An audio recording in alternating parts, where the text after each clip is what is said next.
Hey, how are you? Welcome back to the beautiful island of Elba. So last time we talked about the beautiful city of Panoli that you can see right here, the historical city, the touristic city. But today I want to talk about something else. I want to talk about the Ramoni family.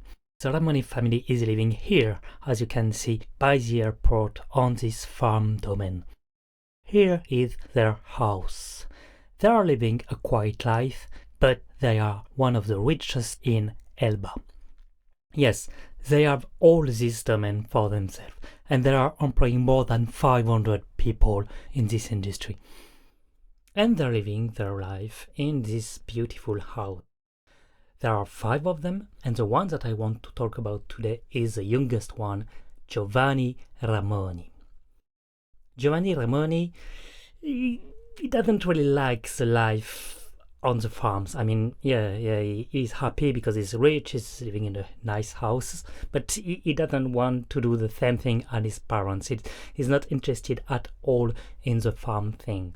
What he really wants is to shine, to show off.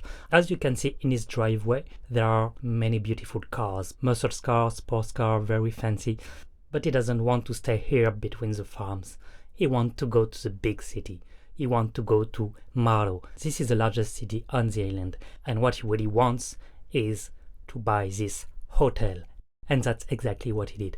He bought this hotel by the Ferris wheel, just in front of the private island, a very fancy place, because he was dreaming big. He could have done many other things, because yes, you have rich people with a go to private island, you have a huge business district where he could have invested a lot of money, or he could have just simply created a house development like this one, because there is a shortage of housing on the island, so he would have been sure to make a lot of money by doing this. But no, it wasn't for him. He wanted to shine once again, to show off. So he bought this hotel. The only issue with this hotel, as you can see, is that it's empty. 0 tourists, 0 rented rooms in the hotel. So yes, it wasn't working. It was not a problem just for Maro. It's a global problem on the whole island. Because yes, even if you go to Panori, once again the most touristic, most attractive city, I talked about that on the first episode, you can see that that's the same problem. There are no tourists. Even this hotel, you have 1,440 rooms that are empty. So yes, it's just a nightmare. But so why? What happens? So we can see we have like 0 tourists on the island, but it wasn't like this all along. Before we had like many tourists, but it's been a year that we haven't seen any tourists on the island since the pandemic of 2026, the famous one. But yeah, why did he invest in a hotel? Because as you can see, before the pandemic, we were making a lot of money with tourists. So I thought, yeah, the pandemic is done, so people will come back and I will make a lot of money. But that's not what's happening at all. All the rooms are empty on the whole island. Nobody's renting any rooms in any hotel. So it doesn't seem good for him. So he tried to think and he analyzed the transportation system on the island and saw that not so many people were coming to the island, a bit more by plane, but not that many by boat. And he thought that, okay, maybe the tourists want to come with their own cars. And right now they can't. Boats are only for pedestrian. Obviously, you can't bring your car on a plane. So he thought, okay, let's see the ferry situation on the island and let's try to build a ferry, but for cars. So he decided to start a new business and create a new company of ferries only exclusively for cars. So he thought about many places to start this. He thought first about Navero, but it seems a bit too small and it wasn't possible for them to accept such a project. He didn't want to do it in Maro first, so he tried to do that in Benevento. Because yes, it wasn't far away from Maro. It was a perfect place. There was already a port and it's on the road going all around the island, so it's pretty good. So he started to build his own ferry boats. it costed a lot of money. It's very, very expensive, such projects. So you have to obtain the authorizations from the cities, you have to do a lot of work. As you can see, you have to do a lot of terraforming, cleaning the area, big roads. You had to create a roundabout just to access the road and all this stuff. So he invested even more money. He already not ruined the family by the hotel, because the hotel wasn't that expensive for them. They are once again one of the richest family, but still it was already a lot of money, and it was going even more in depth to build this. But yeah, I mean, there are the Ramoli family. So yeah, some people said that they are descendants of Alberto di Panoretti. I talked about him on the last video.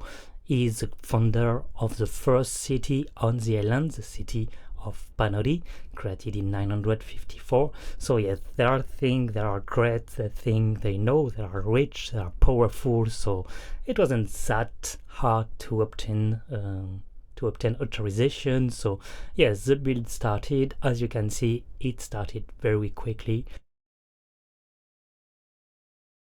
And after a few months on working on the security gates, the roads, and designing the boats for the car and everything, he created the first connection from Corsica on the west of Elba Island to the island in the port of Benevento. And as you can see, it worked.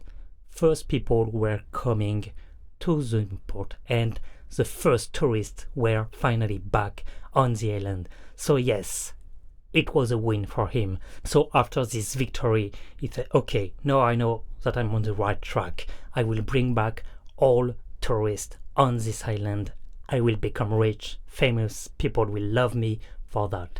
So he thought, I will do it again, but this time bigger, better, in Maro. So he started to build another port for his ferry dedicated to cars in the city of Maro, just in front of his house, mostly view on his house, with a view on his house.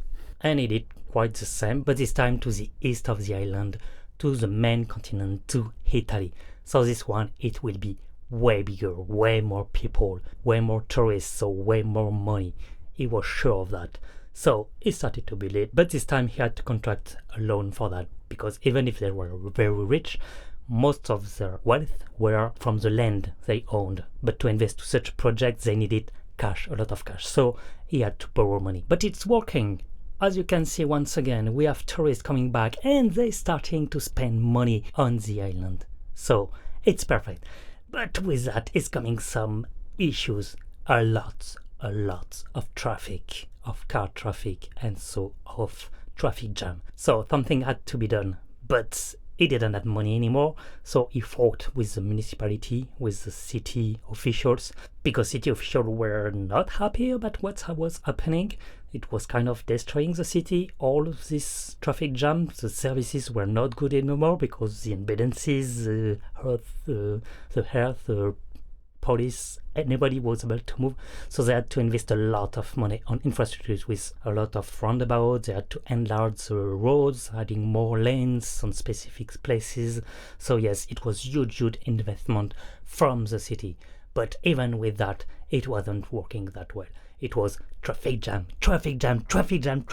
everywhere, just a nightmare all over the island. And because of that, everybody on the island was against Giovanni Ramoni. He was the most hated guy on the island, because he bring back tourists, but too many tourists and too many people. The population went from 48,000 to 53,000 people, with a lot of homeless people, a lot of unemployed. It was a nightmare. And guess what? It didn't even work out for him, because his hotel was still empty. There was only one room over the 200 rooms available. Still not enough customers. So it was a huge fail for him. He spent all this family money, and he got back only the hatred from the people of the island. So just like that, it was the end for him. The city of Maro bought back his boats, his company, and he lost everything. After a few months, the situation stabilized. There were less people coming by boats, because the city was regulating everything. Still not that many tourists in the hotel, but way more tourists on the island. So after all, it wasn't that bad for the island, but everybody remembered Giovanni's, but as you can see, there are still traces of the hatred that it triggered. You can still see graffitis on the port. And Giovanni, you can see him anywhere around in the city. He just forgot about his dreams, went back to his parents' mansion, far away from the city, among the farms where he belongs, and forgot about his dream of shine and glory. Yeah, that's the sad story of Giovanni Ramoni di Maro. I hope you enjoyed the story. If you do, just subscribe and comments or whatever. Ask questions if you do have questions. And see you for the next one. Bye.